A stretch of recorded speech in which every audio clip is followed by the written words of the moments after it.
I can almost hear your breath being taken away by the whimsical beauty of Jhune Lobo's art piece. It is one of those paintings that you have to stop and see what makes it so beautiful. And obviously, for this episode, I did just that. And it was such an amazing experience and revelation. But I have to admit, I had a rough start. I didn't know where to, well, start. Usually in a painting, especially landscape work, there is one focal point where our eyes are led by the artist. But here, we see a preponderance of starting points. We can start with the mountains, as the blue color makes them stand out from the preponderance of the warm colors of red, orange, and yellow.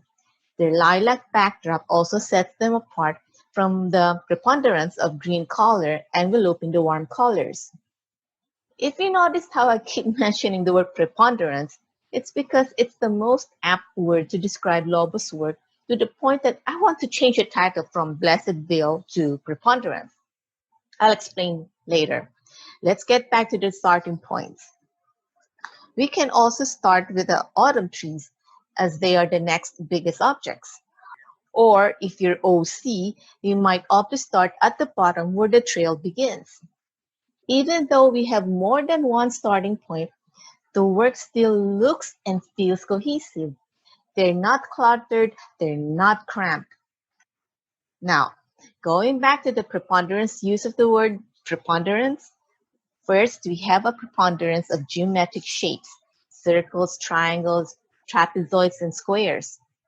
The sun is shaped realistically round, but these trees are not.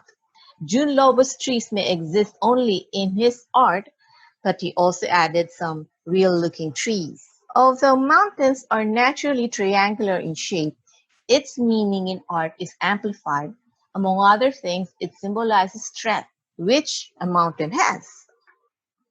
The peak points us to the sun, which is the ultimate source of life. Without it, everything will be dark and dead. As the sun is round, it is the perfect symbol for completion. The sun completes life. We also see squares and trapezoids. Have you ever realized that four-sided shapes are not natural? They are man-made. This is why we only see them in houses built by men. They are built close to the trees from which they came.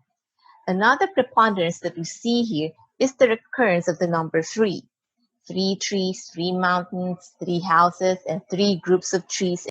Three is a perfect number in art because it has a beginning, a middle, and an end. Perhaps it is no coincidence that the concept of three as perfect is found in the fact that God is three in one, the Father, the Son, and the Holy Spirit. We also have number two as represented by the two clouds and the two sets of two trees at the bottom. Jhune Lobo's work reminds me of Chinese landscape paintings where nature looms large over houses and men. We've seen the houses in Jhune Lobo's work, but did you notice the men that are so tiny? One is cleaning, two are climbing uphill, and one is plying his trade. There are no women here, just men solitary in their busyness and journey. Speaking of journey, there is also a preponderance of lines with fences to mark one's property. Curved lines in art depict comfort, which fences bring to the owners, knowing that their property is marked and safe from trespassers. We see lines as traced by the road where our men are traveling. The line also serves as perspective to show how far they had to travel. You almost feel sorry for the maglalako walking under the noonday sun.